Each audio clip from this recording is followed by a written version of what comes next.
Olá, galera! Mais uma vez é um prazer ter você por aqui para a gente dar continuidade ao nosso módulo de aulas de botânica, hoje chegando na nossa 17ª aula, falando sobre esse importante órgão vegetal que é a folha. Tá? Aqui na nossa região tem dois vestibulares seriados, o da Universidade Federal de Lavras, da Universidade Federal de Juiz de Fora, o PAS e o PISM, que cobram massivamente esse órgão. Então, para você que vai prestar o PAS e o PISM, essa aula é super importante. Tio Igor, eu vou fazer só o Enem ou eu vou fazer uma faculdade particular.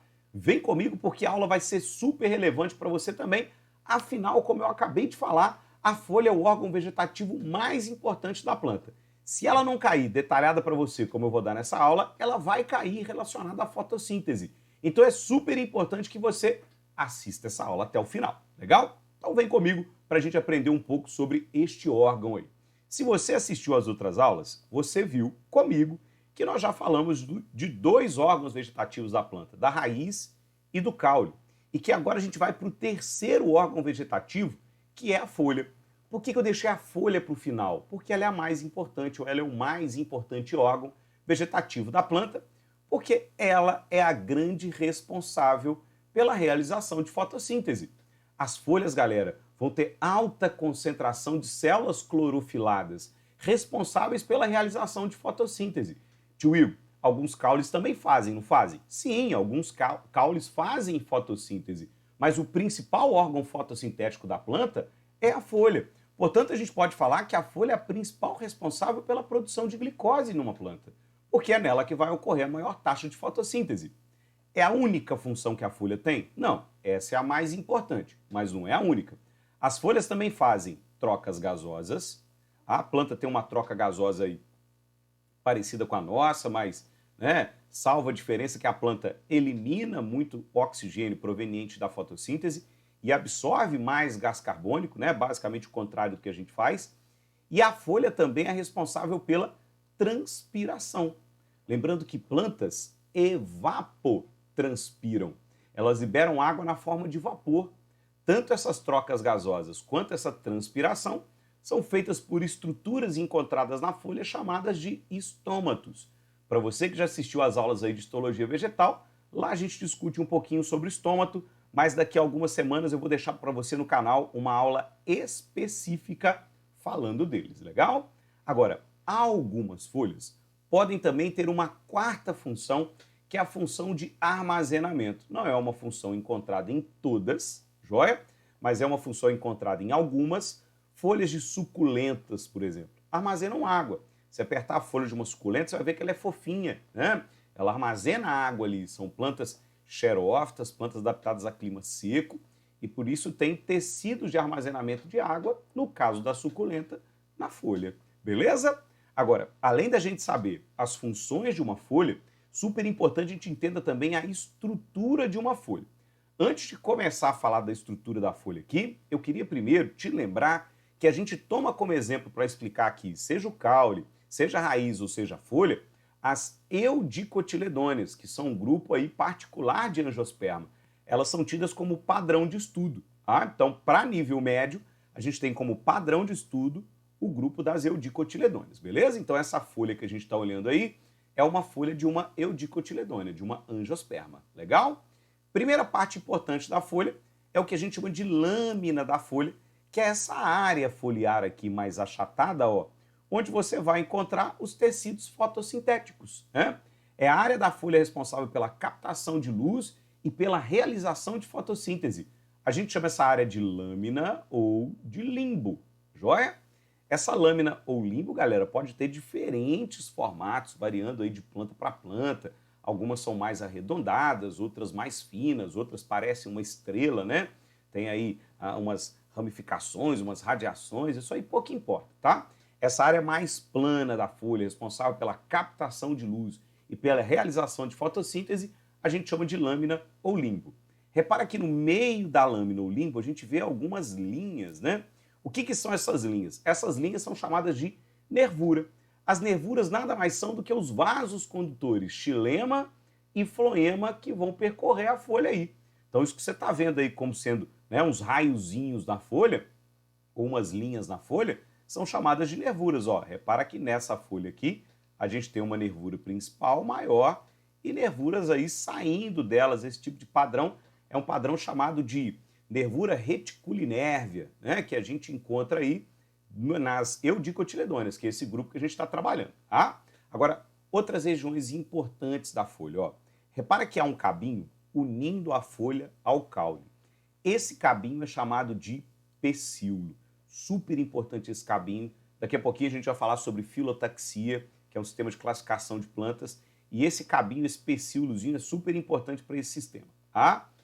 Além deste pecíolo, que é o cabinho que une a folha ao caule, a gente tem a bainha. A bainha, galera, é uma estrutura que vai aparecer bem aqui, ó, na junção do pecíolo com o caule, e ela tem a função de fixar o vegetal, fixar a folha ao caule do vegetal. Ela também pode atuar na proteção, ela vai envolver essa partezinha de baixo aqui, onde a gente encontra a gema lateral, essa gema lateral que vai dar origem aí ao pecíolo e depois à folha, tá? E logo acima as folhas podem ter outras estruturas de proteção chamadas de estípulas. Na maior parte das plantas que possuem estípulas, essas estípulas parecem espinhos saindo aí da lateral. Tio Igor, para quê? Para proteção. Na maior parte das plantas, as estípulas têm função protetora. Repara que aí na própria figura, elas parecem dois espinhos, né? Isso é para evitar a herbivoria. Isso é porque, galera, aí onde essas estípulas estão, e um pouquinho abaixo na região da bainha, a gente vai encontrar a gema lateral, que é um tecido meristemático, um tecido de crescimento, é o tecido que origina o pecíolo, que origina a lâmina, que origina as nervuras. É um tecido super importante para a planta. Então ele precisa ser muito bem protegido. Para isso servem a bainha, que além de fixar, protege, e a estípula, que está aí basicamente para proteção. Tá? Em algumas plantas, as estípulas não têm esse formato de espinho. Elas podem ter formato de folhas mesmo e auxiliarem na fotossíntese. Joia?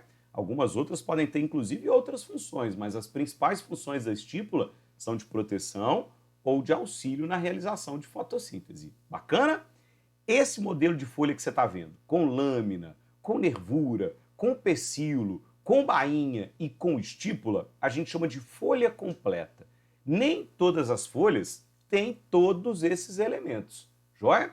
Você vai encontrar folhas, por exemplo, sem estípula, você vai encontrar folhas sem bainha, bacana?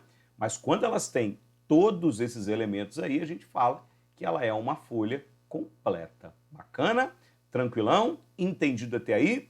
Então agora que você pegou essa primeira parte, que a gente já falou um pouco da função, que a gente já falou um pouco da estrutura, essa parte é a parte mais cobrada nos vestibulares, a gente vai para uma parte que é muito específica. A galera que está no ensino superior vai dominar isso aqui um pouco melhor, vai estudar isso aqui um pouco a mais. A galera do ensino médio, só se for para preparatório aí que cobra essa matéria em específico, como o PAS e o PISME aqui da minha região. Tá? Então vamos lá dar uma olhada num critério de classificação que a gente chama de filotaxia, tá? Que é super importante para a botânica. Quando a gente vai classificar uma planta, a gente vai colocar a planta em um grupo ou em outro, um dos padrões que a gente tem que observar é esse padrão de distribuição das folhas pelo caule. Repara que são padrões distintos. As plantas, galera, tendem a manter um padrão. Então, por exemplo, uma planta que tem essa primeira disposição aí, nunca vai ter a segunda, joia? Esse padrão é mantido e como é um padrão, é usado para classificação. Repara que no primeiro padrão, você tem a cada nó do caule, a folha saindo por um lado. Ó, eu tenho outro nó aqui e ela sai para o outro lado. Quando você tem esse padrão de a cada nó uma folha por um lado, a gente chama de padrão alterna. Alterna porque as folhas estão alternadas, ora para a direita, ora para a esquerda. Tá? Então a gente chama de padrão alterna, ou filotaxia alterna. Agora do outro lado não, ó. Repara que no nó está saindo uma folha tanto para a direita e uma outra para a esquerda. Ou seja, eu tenho folhas saindo em direções opostas. Portanto, essa filotaxia é chamada de oposta. Super importante para a classificação botânica de vegetais, tá? Então, se a cada nó uma folha sai para um lado, para a esquerda, para a direita, para a esquerda, para a direita, você tem um padrão alterna. Se no mesmo nó sai uma planta para a direita e uma folha, para a direita e uma para a esquerda, você tem uma filotaxia oposta. Bacaninha? É simples e tranquilo assim. Agora, outra coisa que a gente tem que observar muito bem em prova e que auxilia ou que faz parte desse processo de classificação é o tipo de folha. Tem plantas que apresentam folha simples e tem planta que apresenta folha composta. Ó, repara aqui, eu tenho aqui o pecíolo dessa folha, tá vendo? Esse aqui é o cabinho, chamado de pecíolo. O pecíolo, ele formou uma única lâmina ou um único limbo. Então, nesse caso aqui, a gente está vendo uma folha chamada de simples. Tio Igor, por quê? Porque ela tem lâmina ou limbo único. Ó, o pecíolozinho está aqui e desse pecíolo forma-se uma única lâmina ou um único limbo. Agora, repara a folhinha do outro lado. Ó. Aqui a gente tem um pecíolo. E repara que esse pecíolo, ele teve a lâmina dele dividida em várias folhinhas, né? Ah, isso não é uma planta não, tá? Isso é um galho da planta. Então isso que você está vendo aqui é um pecíolo. E desse pecíolo saem várias folhas. Quando você tem isso aí, isso mostra pra gente que a lâmina ou limbo, ela foi dividida em vários folíolos, joia? Então isso aqui era para ser tudo uma lâmina só, um limbo só, mas ele foi dividido em várias pequenas lâminas ou várias pequenas folhas que a gente chama de folíolos. Quando isso acontece, a gente fala que a planta tem uma folha do tipo composta. Bacana?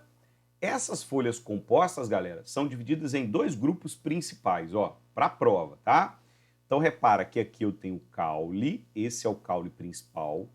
Bem na base do caule eu tenho uma gema, que é aquela protuberância verdinha ali, e dessa gema está saindo um pecíolo, ó, isso aqui é o meu pecíolo, tá vendo? E que a minha folha está dividida em vários folíolos. Eu tenho aí vários folíolozinhos. Então eu tenho aqui uma folha composta. E uma folha composta do tipo paripenada. Tio Igor, por quê? Porque repara na terminação dessa folha. Ela termina com um número par de folíolos. Ó, repara que eu tenho aqui 2 folíolos na terminação dela. Esse é um número par. Portanto, folhas compostas que terminam em número par são chamadas de paripenadas. Ó, repara que essa folha composta que a gente tem aqui no exemplo anterior, ela também é paripenada, porque ela termina com número par, ela termina ali com 2 folhas ao final. Agora, essa folha aqui também é uma folha composta. Ó, gema está aqui, caule principal aqui, né? Gema aqui, pecíolo único, olha lá. Os folíolos aqui ao redor, só que ela termina numa única folha. Como ela termina no número ímpar de folha, a gente tem aqui uma folha composta imparipenada. Joia? Esse sistema vira e mexe, aparece nessas provinhas aí. Então é importante você ficar esperto, tá? Entendido? Essa divisão em folha simples, composta. Caso você tenha alguma dúvida, meu Instagram está aqui embaixo. Pode tirar comigo a qualquer momento. Ou se não, deixa aí nos comentários que eu tiro para você. Legal? Então vamos fechar a nossa aula aí falando sobre um tópico muito importante que aparece em prova. Deixei o melhor para o final. Então, muita atenção agora aqui para você, nas chamadas adaptações foliares. As folhas podem apresentar modificações, tá? Dependendo aí da planta, para atender uma ou outra função. Primeira adaptação foliar ou modificação foliar que a gente vai ver é a chamada gavinha. Ah, tio Igor, eu já vi gavinha aqui no seu canal. Realmente. Você viu comigo gavinha lá na aula sobre caule. As gavinhas, galera, do pé de maracujá, as gavinhas do pé de uva, da parreira, são modificações caulinares. Essa aqui que eu tirei do pé de ervilha é uma modificação foliar. Então a gente tem que tomar muito cuidado quando for para a prova, tá? Gavinha do maracujá, gavinha da uva é modificação caulinar. Gavinha do pé de ervilha, como está mostrado aí, é uma modificação foliar. Qual que é a função dela? A mesma das gavinhas lá que a gente viu no pé de maracujá e no pé de uva.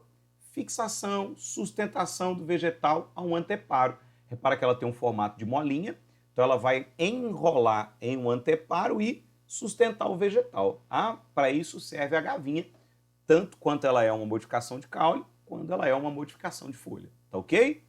Além da gavinha, outra adaptação importante são as brácteas. Ó, repara aqui, nessa imagem aqui, a gente está vendo a flor aqui no centro, né, com essas pétalas brancas e verdinhas aí, isso é a flor. A pétala são essas partezinhas brancas que você está vendo aqui. Isso aqui embaixo, roxinho, não é pétala. Isso é uma bráctea, isso é uma folha modificada. Tio Igor, para que ela está aí? Essa bráctea está aí colorida para atrair polinizador, beleza? Mas é uma bráctea, não é uma pétala, a gente tem que tomar cuidado com isso, ok? Além aí das brácteas, a gente vai ter os catáfilos. Também já falamos sobre o catáfilo. Catáfilo é uma folha especial que envolve os caules do tipo bulbo. Aí no caso eu trouxe a cebola, né? Isso que você está vendo da cebola aí são os catáfilos da cebola. O que a gente come da cebola são folhas. As folhas da cebola são modificadas para armazenar substâncias. Então são folhas armazenadoras que vão envolver esse caule da cebola que a gente chama de bulbo. Tá? Então os catáfilos aparecem na cebola, aparecem no alho.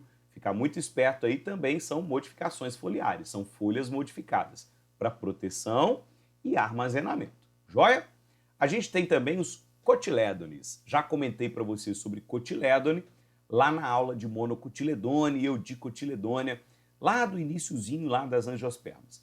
O que são cotilédones? Ó, repara que aqui a gente tem, né, um feijãozinho germinando, crescendo. Bem aqui a gente tem as primeiras folhas, que vão sair lá do pé do feijão. E aqui a gente tem os cotilédones, ó, um cotilédone de um lado e um cotilédone do outro. Por isso o feijão é uma eudicotiledônia, né? Ele forma ali 2 cotilédones ao germinar. Esses cotilédones são folhas modificadas que vão auxiliar na nutrição desse vegetal no início desse processo de crescimento ou de germinação. Tá? Tem plantas que apresentam um único cotilédone, a gente chama elas de monocotiledôneas. Tem plantas que apresentam 2 cotilédones, são as chamadas eudicotiledôneas. Então são folhas com função nutritiva, joia? Que aparecem aí geralmente nos primórdios da vida da planta, ok? Além delas tem os espinhos. Agora, tomar cuidado, tem espinho caulinar e tem os espinhos que são modificações de folha, tá? Esse espinho do cacto, por exemplo, ele é proveniente de uma folha modificada. Cactos são plantas xerófitas, adaptadas aí a condições onde há pouca água, clima onde há pouca água. São plantas que não podem transpirar demais, não podem perder muita água por transpiração. Então as folhas acabaram ficando muito reduzidas na forma de espinho, tanto para proteger esse cacto da herbivoria, sabe que o cacto armazena água é um recurso raro onde os cactos estão, então muitos animais poderiam predar o cacto, né, para conseguir água a partir dele. Então os espinhos aí surgem com uma dupla função, a função de proteção e a função de diminuir a transpiração da planta por ter uma menor área foliar. Tá? E para a gente fechar, a gente não pode deixar de falar das adaptações de folhas de plantas carnívoras, que contêm estruturas específicas para a captura de inseto ou outros animais. Aí no caso a gente está vendo aquela plantinha que fecha, né? O inseto bate ali, ela fecha, mas outras têm substâncias pegajosas. Algumas folhas são modificadas em tubo, o inseto desce, mas não consegue subir. Então, plantas carnívoras vão ter uma variedade de adaptações foliares para a predação. Beleza? Bacana? Com isso, a gente chega ao final. Eu espero que você tenha gostado. Aula curtinha, rapidinha mesmo, só para te apresentar. Já vai direto aí para a aula 18, onde a gente fala um pouco para você sobre a histologia da folha. Se você gostou, curte, compartilha, deixa aí seu like, se inscreve no canal. É a forma que você tem de me ajudar a tocar esse projeto 100% gratuito, levar a educação para esse Brasilzão inteiro. Tá legal? Muito obrigado pela força, um beijo grande, até a próxima aula.